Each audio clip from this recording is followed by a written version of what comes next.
me is hilarious, man, because Hollywood tries to pretend that it's so progressive, man. And Hollywood is literally still the most racist industry in the world. This article that was done about us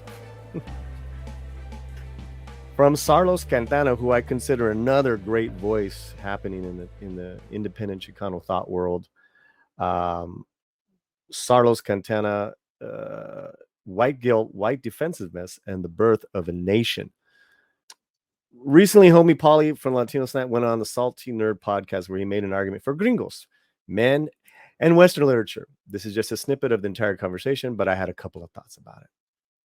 The conversation starts off with commentary from Pauly regarding cancel culture and the push by many wokosos, woke people, in this era who want to destroy Western culture, history, society, lit. With this, I can agree. It takes more energy to destroy than create. I think that's wrong. I think it takes way more energy to create. It's easy to destroy. It takes more energy to destroy than create. Yeah, I don't think I said that. I think actually, Carlos, I was saying it's easier to destroy. It's lazy to destroy. Yeah. It takes more creative energy to create. That's why, these modern activists, whatever they fall under, that's why they go for this destroy thing. But yeah, go on, Dante. Yeah, no, I mean, we're seeing it every day or every other day anyway, when it comes to just, projects that, fandom that we love, right? We've seen it with Star Wars. We've seen it with the MCU. We've seen people who are not fans of this material that a lot of us grew up loving. They're not fans, so they can go in there and completely destroy everything that we've loved, for decades, right? Because they didn't have to create it. All they had to do was hijack it. It's harder to create something, from scratch to finish. It's harder to create, and they don't want to do that. Okay, struggle. Ditto. Freaking ditto. Like, no, right. Seriously, nobody's really creating anything. Actually, like, it's pretty rare. I think the main things we see within, film, music, pop culture that we're just like, wow, it's when it's something original. And I feel like we don't have any originality anywhere. Nothing's really being created. So it's definitely much easier to destroy something than create it. And it's terrible to see. Like, I'm trying to think of the last thing that I've seen where I was like, wow, that is really creative. Nothing. Absolutely nothing. And with everything coming down as far as, everything's attached to an IP or it's a sequel to something. So yeah, nothing's being created anymore, ever. I was distracted by the birth of a nation. I was like, what? I was trying we're getting there. We're getting there. We're getting there. We are getting there, my friend. But when the conversation delves into something deeper, which has more to do with white guilt, white defensiveness, and the history of the West, or some might say the birth of a nation. Firstly, it's a powder keg conversation topic, and no one, no matter the context, is bound to be heated. It just comes with the territory. But hearing the white man get defensive about the blame laid upon his ancestors for the sins of his past and the society we live in now is just thinly veiled, deep-seated white guilt. Do you agree, Dante? Okay, so I'm going to say this, and I really hope it's not taken out of context, but for me, honestly, man, I feel like white guilt it's cringier than racism, and I could deal with racists. I can, I'm a fighter. I could deal with it, but the white guilt thing is just so cringe to me, man. It's like I don't need white people to speak out for black people, and I'm so tired of hearing it. It gets to the point of cringe when white people are telling other white people how to act around black people. It's like, Lord, guys, can we just stop this? You're not doing us any favors. We don't want you to do it. Just stop. What the hell is white guilt? Like, I'm I've never understood white guilt. I feel like it's pandering. I always felt like it was fake. Like, if you have to create it and call it white, then it's not a real thing. Like, don't do me any favors. Get out of my damn face. I'm sorry. I mean, right. I think we're going to go on. No, it wasn't going to be anything good. I was probably going to curse. Keep cutting me off. Keep going, Polly. Like, no. Well, I'll probably upset you some more. I think with Hollywood, it refers to white guilt. It's always the white liberal executive, showrunner, writer that creates a new show, and it's like, let's have a DACA illegal alien be our leading lady heroine, and let's make her do this and that. And it's like, why don't you just relinquish some of your creative power and just go hire, if you're so hell-bent on that, right? If you want to do us that favor, hire the writer director who happens to be, an expert in that field, and let them go with it. But what we're seeing is, like you're saying, is just getting these horrible Disney products. And I say Disney, it's just Hollywood in general, forgettable garbage. And what it does is, like, it's an awful Latino story. You maybe have ruined the career of this young person for a while because they're connected to the project. Yep. That gets canceled, and no one wants to hire them for and they're actually very talented. So you did us no favors. Yeah. That's, to me, that is a Hollywood white guilt example, Tyra. Hollywood is the most racist industry in the world still to this day. And they're acting like they're progressive and that they're inclusive, and no, they're not. Well, we knew that. We knew that was coming down the pipeline when every single film, like in the past 5 years, has just been stamped with the word representation. I just threw them all on the ground. Right, but it's fake representation. Fake representation. It's saving their ass, man. I pitched a script in Hollywood that they loved, and the only reason why they didn't buy it from me was because of the fact that I wouldn't change the lead character to a white guy because the lead character was black. Everyone else in the script was white except for the lead, and that wasn't good enough. And this is 2008, so now Hollywood's going to pretend that they're, inclusive and progressive? Hell no. They're still racist as hell. Except now they're pointing that towards white people, right? Because now it's they don't want white folks in their movies, or at least they don't want too many of them, right? Well, they're villains now. It's just a goofy ideology, and I think that I think Hollywood, even though they're trying to pretend that they're opening all these doors, they're really not. If you really think about it, if you really look into it, you'll see that nothing they're doing is working. It would be better if these projects actually performed.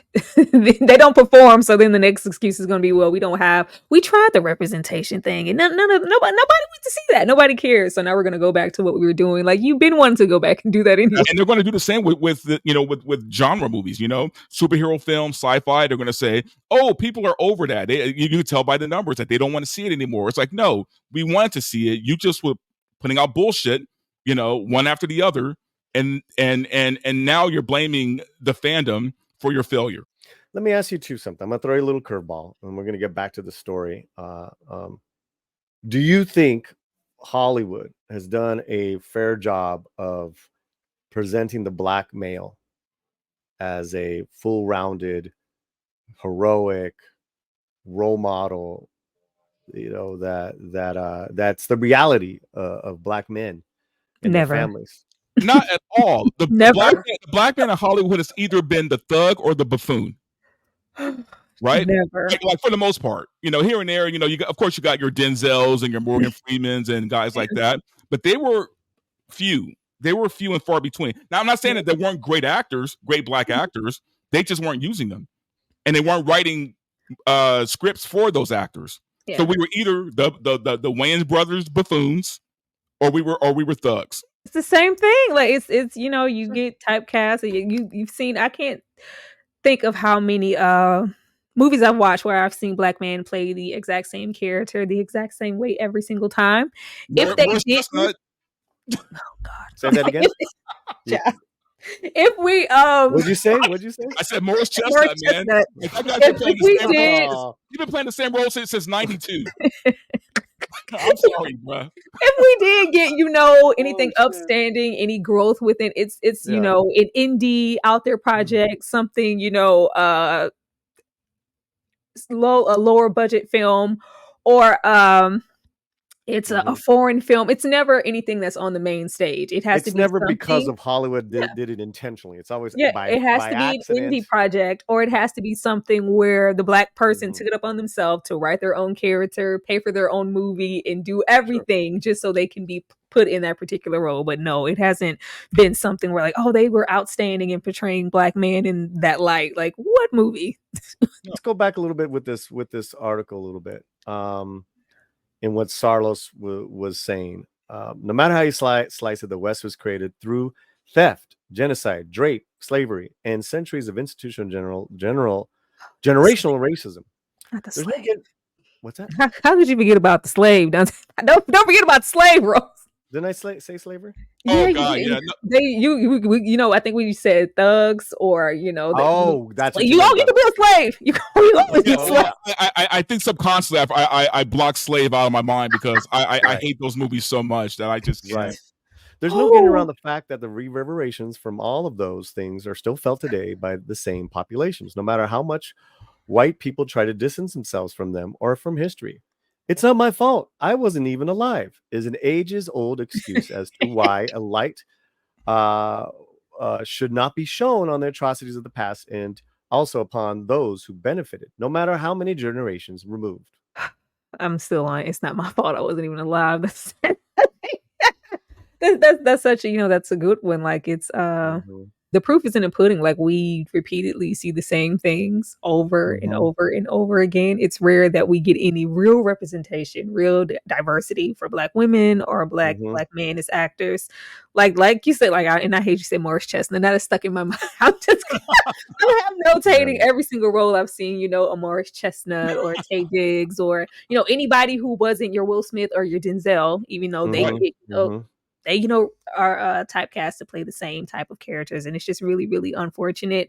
And then it's later down the line where we should now still be discovering, act like, oh my God, I didn't know they had that type of range. This is incredible. This is that. And it's like, they weren't giving the roles to display any of that ever. Yeah. So and it was even worse for Black women because Black women really only had one role. The angry Black woman. This role right here. This one. That's it. The neck rolling angry Black woman. That's all they had. This role right here. That's all. Well, why do you think? Whether they're our friends or in conversation or listen to channels. Why do you think they get so defensive? Who's defensive? Which one?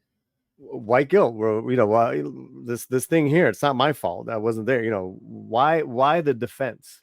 Because that's the real guilty part. Like it's the pretend guilt is the white guilt. The defensive part is the real guilt. It's just a mechanism to pretend like they can't do anything about it, or it's always above a pay grade. And it's like your problem isn't with me; it's with the other person. Like the problem is a little bit of everyone, but. Yeah, the defense is just to pander to, I don't have any control. It's not me, it's you. Like, no, it's just to mask the true feelings of we don't want to do that because we don't care to. We don't want to. We don't want, if they wanted to portray these things, put Black men and women in these roles, they would just do it. They don't want to. But instead of saying, I don't want to, they rather go, it's not me, it's you, or it's this person and that person, and place the blame elsewhere, act like they haven't seen any of these actors or they don't feel like they're capable or they're waiting for the next up and coming. Like, no, many actors have came down the pipeline who were capable of more. They weren't given the script, given the role, given the opportunity. It was given to somebody else who was white. Well, look, you're going to have two kinds of people, right? Yeah. You have the people who, they blame racism too much. And you have people who believe that racism doesn't exist anymore, right? And there are two extremes, but unfortunately, these two extremes are the loudest, and these are the people who speak the most, right? Because you have people who honestly, if you were to ask them, racism ended when Obama got elected, right? Which is did. I thought no, I didn't get the memo. Wait a minute. But then you have people who hold on, didn't wait a minute. That's right. But then you have people who they blame everything on racism, and it's like I ain't get that because the man got his foot on my neck. Like, no, it's not every time. That's why you're failing, man. So wait, hold on, Dante. And again, You gotta put your hands up here. You're going, man, got his foot on my neck. That's why I ain't get that role. Like they're trying to keep a black. It's a lot of things are relegated and thrown under the bus as they're trying to keep a black man down. Like a lot of the times they are trying to keep a black man down, but not every single scenario. Right? Angry brown guy. When I hear white fragility saying, we're the victims. We're always the bad guy in the films. We're always the bad guy now. We're always. Well, Polly says, "Oh man, yeah, that's messed up. I don't like people putting down other men. That's not right." Angry brown guy says, "Join the fucking club. Latinos have been villains in film for 100 fucking years. Yeah. Give me your watch, man. What are you talking about, eh? What are you talking about? Hey, gringo, give me some fucking food, man. Give me your tires, man. Give me your shoes." Tell me you have not heard some of those lines. But no, I'm laughing because like recently, and I hadn't seen it Yeah. in so long. I just watched Hollywood Shuffle like a couple of days ago, so it made me think about that. Movie. Love that movie. Yes, oh my God, yes, so that's good. got to flow. It's got. Oh, she froze. Okay, it's got to flow off the table. So ahead of his time. Yes, hey, you jive turkey ass motherfucker. Hey, Black can acting school. Can you be a little bit more black? Yes, lower black.